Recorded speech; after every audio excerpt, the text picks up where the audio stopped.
Hi dear student, welcome back to my channel. आप सभी लोगों का हमारे इस चैनल पर स्वागत। आज का हमारा जो ये प्रैक्टिस सेट है, आज हम जो स्टार्ट करेंगे वो प्रैक्टिस सेट है हेल्थ पर। हेल्थ जो है पिछले एग्जाम्स में हमारे यहाँ से काफी क्वेश्चन आए थे और बहुत सारे लोगों के क्वेश्चन जो है वो गलत हुए थे। ठीक है, तो पहले हम इसको इतनी प्रायोरिटी नहीं देते थे, बट अब हमारे एग्जाम में यहाँ से क्वेश्चन जो है वो काफी पुटअप होने लगे हैं। तो चलिए क्लास को शुरू करते हैं। आज से जो ये स्टार्ट होगी क्लास आपकी, जितने भी हेल्थ से रिलेटेड जितने भी क्वेश्चन बनेंगे उस क्वेश्चन को हम करवाएंगे। चलिए क्लास शुरू करते हैं। क्वेश्चन नंबर फर्स्ट, केंद्रीय समाज कल्याण विभाग की स्थापना कब की गई थी? क्या है? केंद्रीय समाज कल्याण विभाग की स्थापना कब की गई थी? 1952, 1953, 1954, 1955। केंद्रीय समाज कल्याण विभाग की स्थापना कब की गई थी? तो इसका जो आंसर सही होगा option number B is the correct option. 1953 ईस्वी में 1953 में जो है केंद्रीय समाज कल्याण विभाग की स्थापना की गई। और यह विभाग जो है वो स्वास्थ्य से संबंधित जो पहलू होते उन पहलू पर कार्य करता है। इसका जो आंसर सही होगा option number B is the correct option. Next question, question number second, परिवार नियोजन कार्यक्रम कब प्रारंभ किया गया था? परिवार नियोजन कार्यक्रम जो है वो कब प्रारंभ किया गया था? तो यह जो है 1992, 1993, 1953, 1954। तो परिवार नियोजन कार्यक्रम जो है वो भारत सरकार के द्वारा कब शुरू किया गया था? तो यह जो शुरू किया गया था वह 1952। यहाँ पे एक ऑप्शन छूट गया है तो इसको हम 52 बना लेते हैं। ठीक है, ये क्या है? 52 है। 1952 में जो है ये शुरू किया गया था। किस में? तो 1992 ईस्वी में इसको शुरू किया गया था।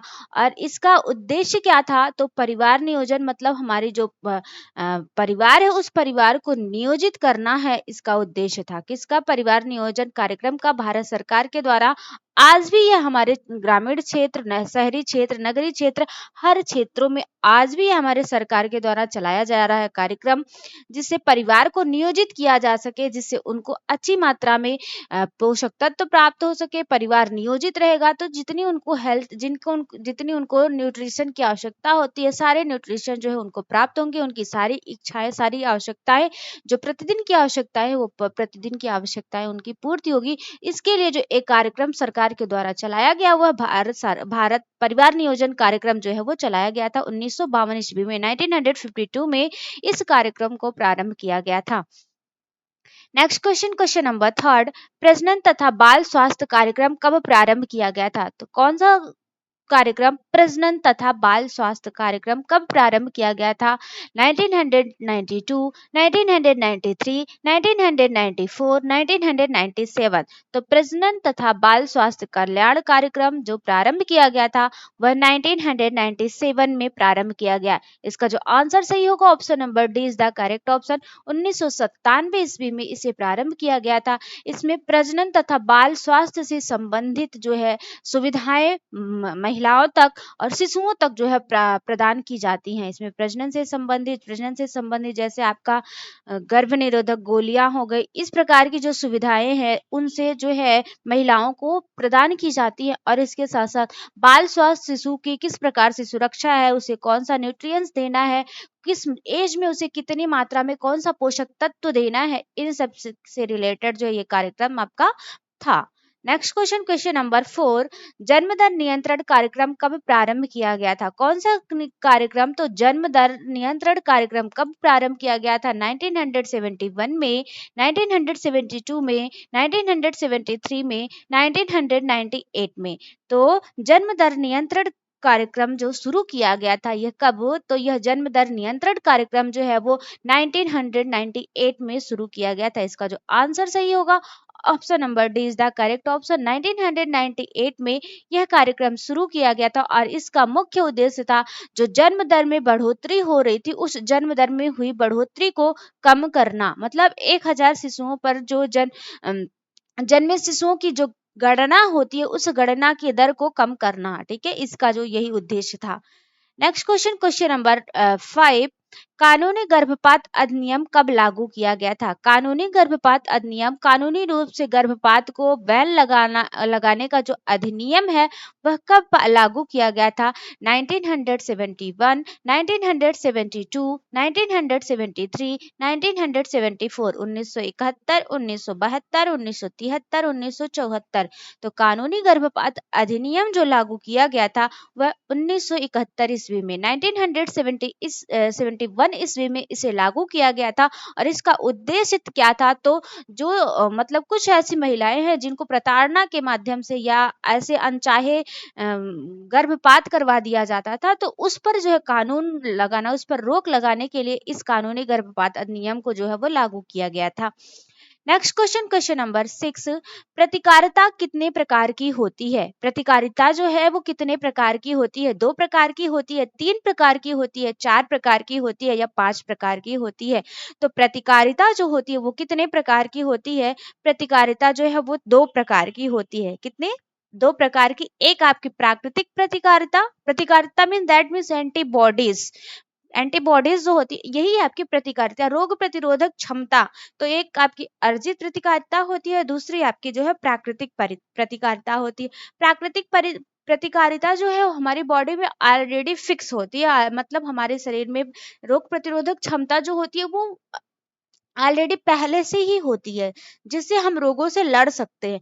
एक आपकी होती है अर्जित प्रतिकारिता, जिन्हें हम वैक्सीन के माध्यम से, दवाओं के माध्यम से या कुछ पोषक तत्वों के माध्यम से अपनी प्रतिकारिता को, अपनी एंटीबॉडीज को बढ़ाते हैं, तो अर्जित प्रतिकारिता के अंतर्गत वो आता है। ठीक है, इसका जो आंसर सही होगा option number A is the correct option.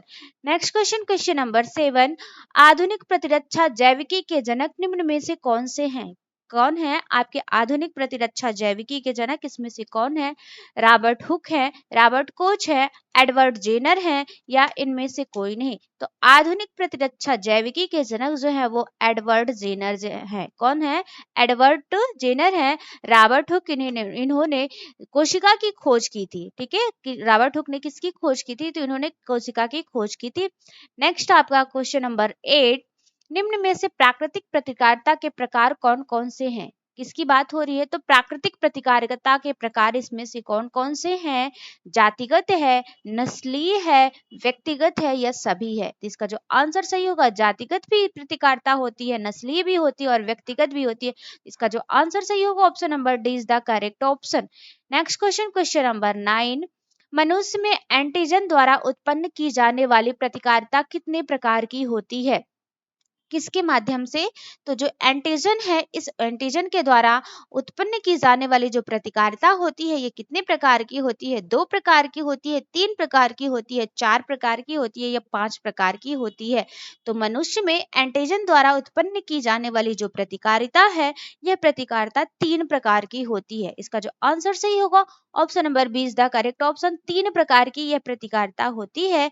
पहले आपकी जीवन शक्तिहीन कृत जीवाणुओं से अर्जित प्रतिकारिता, ऐसे जीवाणु जो क्या है, जीवन शक्तिहीन जो है, मतलब उसमें जीवन तो है बट उनकी शक्ति जो है वो हीन है। तो जैसे हम लोग वैक्सीनेशन करवाए हैं कोविड का, जितने लोगों ने कोविड का वैक्सीनेशन करवाया है तो 2 टाइप्स के वैक्सीन थे उसमें। ठीक है, एक आपका जो था वो 2 टाइप्स के थे, एक में आपका डेड सेल का जो डेड सेल से बनी हुई थी और एक में जो थी वो जीवित सेल से बनी हुई थी। ठीक है, तो 2 टाइप्स के आपके जो है वो, एक कोवैक्सीन थी और एक जो है एक और थी, तो मिस हो रहा है मुझे थोड़ा सा। तो वहां से एक में डेड सेल थी, एक में जो है वो आपकी ऐसी सेल थी, मतलब जीवित सेल थी। तो वही यहाँ पे बात हो रही है कि प्रतिकारिता जो होती है कितने प्रकार से, 3 टाइप से जो है वो हमें हमारे शरीर में उत्पन्न की जाती है। एंटीजन उत्पन्न होता है 3 टाइप्स से। एक आपका जीवन शक्तिहीन कृत जीवाणुओं से अर्जित प्रतिकारकता, और यह जो है आपके किस में दी जाती है? तो जैसे आपका चेचक हो गया, क्षय रोग हो गया, पित्त ज्वर हो गया, प्लेग के टीके होंगे, इसमें जो आपके एंटीजन का प्रयोग किया जाता है वो जीवन शक्तिहीन हीनकृत जीवाणुओं से जो होते हैं इसमें होते हैं। नेक्स्ट आपका है मृत जीवाणुओं से प्राप्त प्रतिकारिता, ऐसे जीवाणु जो मृत जीवाणु होते हैं और उनके माध्यम से हमें प्रतिकारिता जो है वो प्राप्त होती है। जैसे इसके टीके किसमें होते हैं? तो मियादी बुखार हो गया, हैजा हो गया, रेबीज के टीके इसके डेड सेल से जो है ये बनाए जाते हैं। नेक्स्ट आपका है जीव विष द्वारा प्रतिकारिता ऐसी प्रतिकारिता जो जीव होता है उस जीव के विष से ही प्रतिकारिता जो है वो बनाई उत्पन्न की जाती है, उस टीके का निर्माण किया जाता है, वो जीव विष प्रतिकारिता के अंतर्गत आता है। जैसे डिप्थीरिया हो गया, टिटनेस हो गया, और जो आपके सांप होते हैं, सांप के जहर से ही सांप का जो है वैक्सीन बनाया जाता है। तो ये जो प्रतिकारिता होती है वो उसी के अंतर्गत आती है, जीव विष प्रतिकारिता के अंतर्गत। नेक्स्ट क्वेश्चन, क्वेश्चन नंबर 10, रोग तथा उसके लक्षणों का अध्ययन क्या कहलाता है? कार्डियोलॉजी कहलाता है, पैथोलॉजी कहलाता है, एंजियोलॉजी कहलाता है, या इनमें से कोई नहीं? रोग तथा उसके कारणों का जो अध्ययन है वो क्या कहलाता है? पैथोलॉजी कहलाता है। इसका आंसर जो सही होगा option number B is the correct option, pathology कहलाता है। नेक्स्ट क्वेश्चन, क्वेश्चन नंबर 11, रोगों के कारणों का अध्ययन निम्न में से क्या कहलाता है? रोगों के कारणों का जो अध्ययन है, वहां पे आपका क्वेश्चन था कि रोग तथा उसके जो लक्षण उसका अध्ययन, अब यहाँ पे बात हो रही है रोगों के कारणों का अध्ययन। डिफरेंट है क्वेश्चन थोड़ा सा। रोगों के कारणों का अध्ययन निम्न में से क्या कहलाता है? इथियोलॉजी कहलाता है, मायोलॉजी कहलाता है, वैसोलॉजी कहलाता है, या इनमें से कोई नहीं? तो क्या कहलाता है? ये इथियोलॉजी कहलाता है। इसका जो आंसर सही होगा option number A is the correct option, aetiology कहलाता है। नेक्स्ट क्वेश्चन, क्वेश्चन नंबर 12, मृत्यु का कप्तान के नाम से निम्न में से किस रोग को जाना जाता है? कौन सा? तो जो मृत्यु का कप्तान है, इस मृत्यु का कप्तान के नाम से निम्न में से किस रोग को जाना जाता है? क्षय रोग है, तपेदिक है, टीबी है, या सभी है? तो मृत्यु के कप्तान के नाम से किस रोग को जाना जाता है? तो मृत्यु के कप्तान के नाम से सभी, क्षय रोग भी इसी को कहा जाता है, तपेदिक भी वही होता है, और ट्यूबरक्यूलोसिस भी वही होता है। तो इसका जो आंसर सही होगा option number D is the correct option. यहाँ काफी इंपॉर्टेंट क्वेश्चन है, ठीक है। नेक्स्ट क्वेश्चन, क्वेश्चन नंबर 13, जन्मजात रोग निम्न में से कौन कौन से हैं? ऐसे रोग जो जन्मजात मतलब हमें अपने पूर्वजों से प्राप्त होते हैं, जन्म से ही होते हैं, पीढ़ी दर पीढ़ी हस्तांतरित होने वाले होते हैं, हमारे वंशानुक्रम के जो जीन्स होते हैं उस जीन्स में ही इनका जो है वो इनके लक्षण जो होते हैं वो रहते हैं। तो ये पीढ़ी दर पीढ़ी, एक पीढ़ी से दूसरी पीढ़ी में ये हस्तांतरित होते रहते हैं। ए ऑप्शन हीमोफीलिया है, बी ऑप्शन वर्णांधता है, C option sickle cell anaemia है, और डी ऑप्शन सभी। तो जन्मजात रोग के अंतर्गत हीमोफीलिया भी आ जाता है, वर्णांधता भी आ जाता है, और इसके साथ साथ सिकल सेल एनीमिया भी आ जाता है। तो इसका जो ऑप्शन सही होगा option number D is the correct option. कौन सा ऑप्शन? तो डी ऑप्शन बिल्कुल सही आंसर है।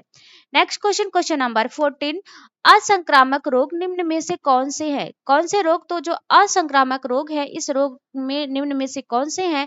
हृदय रोग है, कैंसर है, डायबिटीज है, या इनमें से सभी? संक्रामक रोग नहीं बल्कि असंक्रामक रोग। असंक्रामक रोग वो होते हैं जो एक व्यक्ति से दूसरे व्यक्ति में नहीं फैलते, किसी भी माध्यम से ये नहीं फैलते, ठीक है। ये संक्रमण के माध्यम से नहीं फैलते। तो हृदय रोग अगर किसी व्यक्ति को हुआ है, हम उसको टच कर देंगे तो हमको, मतलब किसी व्यक्ति को हुआ है, अगर दूसरा व्यक्ति उसको टच कर देगा तो उसको हृदय रोग नहीं होगा।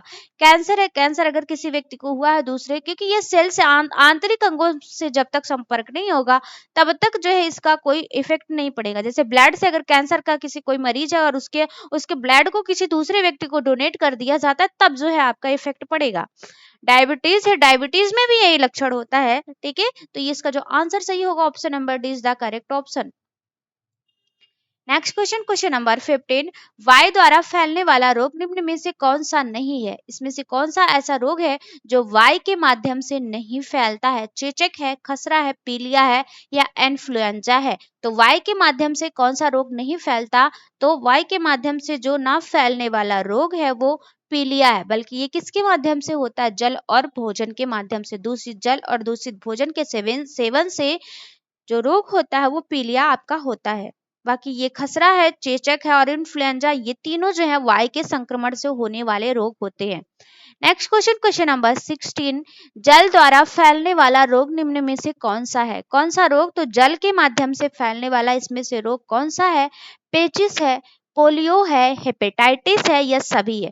तो जल के माध्यम से डिसेंट्री भी होता है, पोलियो भी होता है, और हेपेटाइटिस भी होता है। तो हेपेटाइटिस के कई टाइप्स होते हैं, ठीक है। कई टाइप्स के हेपेटाइटिस, हमने हेपेटाइटिस पे बहुत अच्छा सारा क्वेश्चन करवाया है, ठीक है। आप लोग क्लास को देखिएगा, मिलेगा कि हमने हेपेटाइटिस पे बहुत सारे क्वेश्चन अच्छे अच्छे करवाए हैं।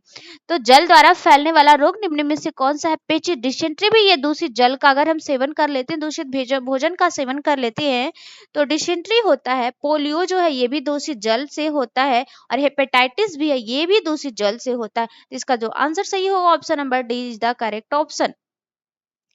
नेक्स्ट क्वेश्चन, क्वेश्चन नंबर 17, लिंग संबंधों द्वारा फैलने वाला रोग निम्न में से कौन सा है? किसके माध्यम से जब हम संपर्क बनाते हैं लिंग संबंधों के माध्यम से एक व्यक्ति से दूसरे व्यक्ति में फैलने वाला रोग कौन सा है? हेपेटाइटिस है, सिफिलिस है, गोनोरिया है या सभी है? इसका जो आंसर सही होगा, क्या आंसर होगा इसका? आंसर सही जो होगा कि क्या है आपका हेपेटाइटिस बी भी लिंग संबंधों से अगर संपर्क करता है कोई व्यक्ति तो जो स्पर्म होते हैं स्पर्म या ओवम के मिलने से जब बनता है फर्टिलाइज होती है तो उस समय भी ये जो है जब संपर्क व्यक्ति करता है तो लिंग संबंधों के माध्यम से ये हेपेटाइटिस बी होता है, सिफिलिस भी ही होता है इससे, ठीक है। और सिफिलिस भी क्या है, सिफिलिस में जो है आपके जो गुप्त जननांग होते हैं इनमें दाने व घाव हो जाता है। अगर सिफिलिस रोग हो जाता है तो जो जननांग होते हैं उस जननांग में दाने और घाव हो जाता है। गोनोरिया ये तो सबको पता है, ठीक है। इसका जो आंसर सही होगा option number D is the correct option. इसका जो आंसर सही होगा ऑप्शन नंबर डी बिल्कुल सही होगा। हेपेटाइटिस बी भी होता है, सिफिलिस भी होता है और इसके साथ साथ गोनोरिया भी होता है। ये तीनों रोग जो है आपके लिंग संबंधों के माध्यम से फैलने वाले रोग है। Next question, question number 18, polio के संक्रमण से निम्न में से कौन सा अंग प्रभावित होता है? पोलियो जो है निम्न में से किस अंग को प्रभावित करता है? तंत्रिका तंत्र को, पाचन तंत्र को, छोटी आंत को या बड़ी आंत को? तो पोलियो के संक्रमण से जो प्रभावित अंग होता है वह प्रभावित अंग कौन सा होता है? तो पोलियो के संक्रमण जो है वो हमारे किसको प्रभावित करता है? तंत्रिका तंत्र, जो हमारा नर्वस सिस्टम होता है तंत्रिका तंत्र होता है, इसी पूरे तंत्रिका तंत्र को ही प्रभावित कर देता है। इसलिए जो व्यक्ति पोलियो से ग्रसित होता है उसका कोई ना कोई पार्ट्स जो अंग जो है वो कार्य नहीं करता, ठीक है। तो पोलियो से ये जो है क्योंकि हमारे जो नर्वस सिस्टम है तंत्रिका तंत्र उसी को ये प्रभावित करता है। इसका जो आंसर सही होगा option number A is the correct option. Next question, question number 19, polio के टीके की खोज निम्न में से किस वैज्ञानिक द्वारा की गई थी? किसके? तो पोलियो का जो टीका है इस टीके की खोज इसमें से किस वैज्ञानिक द्वारा की गई थी? जॉन साल्क है, जॉन लॉक है, डार्विन है या ड्यूवी है? तो पोलियो के टीके की जो खोज थी वो जॉन साल्क के द्वारा की गई थी। इन्होंने सबसे पहले सर्वप्रथम पोलियो के टीके की खोज की थी। दो बूंद जिंदगी, ये पोलियो का क्या है? स्लोगो है ना, स्लोगन है, सॉरी स्लोगन है। दो बूंद जिंदगी की, ये क्या है आपका पोलियो के टीके का जो है वो स्लोगन है। और ये इसका जो टीका है वो ओरली दिया जाता है। क्वेश्चन आपका यहाँ से बना हुआ है कि पोलियो का जो टीका है वो कैसे दिया जाता है, किस फॉर्म में दिया जाता है? तो पोलियो का जो टीका है वो ओरल फॉर्म में दिया जाता है। इसका जो आंसर सही होगा option number A is the correct option. Next question, question number 20, hepatitis virus से होने वाला रोग कौन सा है? इसमें हेपेटाइटिस वायरस से कौन सा रोग होता है? हैजा है, पीलिया है, टाइफाइड है या इनमें से कोई नहीं? तो हेपेटाइटिस वायरस से होने वाला रोग जो है वो क्या है आपका? पीलिया। इसका आंसर जो सही होगा option number B is the correct option. पीलिया रोग होता है। Next question, question number 21, orthomyxovirus से होने वाला रोग कौन सा है? किस वायरस से? तो जो अर्थोमिक्सो वायरस है इस अर्थोमिक्सो वायरस से होने वाला रोग कौन सा है? चेचक है, पेचिस है, इन्फ्लुएंजा है या सभी है? तो अर्थोमिक्सो वायरस से जो होने वाला रोग है वह रोग कौन सा है? तो यह जो वायरस प्रभावित करता है ये किसको प्रभावित करता है? तो ये इससे होने वाला जो रोग है ये option number C is the correct option. Influenza जो है इन्फ्लुएंजा अर्थोमिक्सो वायरस से होता है। ये रहा हमारा आज का हेल्थ का पहला प्रैक्टिस सेट। नेक्स्ट सेशन में नए इस ऐसे और प्रैक्टिस के सेट के साथ मिलेंगे। तब तक के लिए thank you so much for watching this video. Take care, bye bye.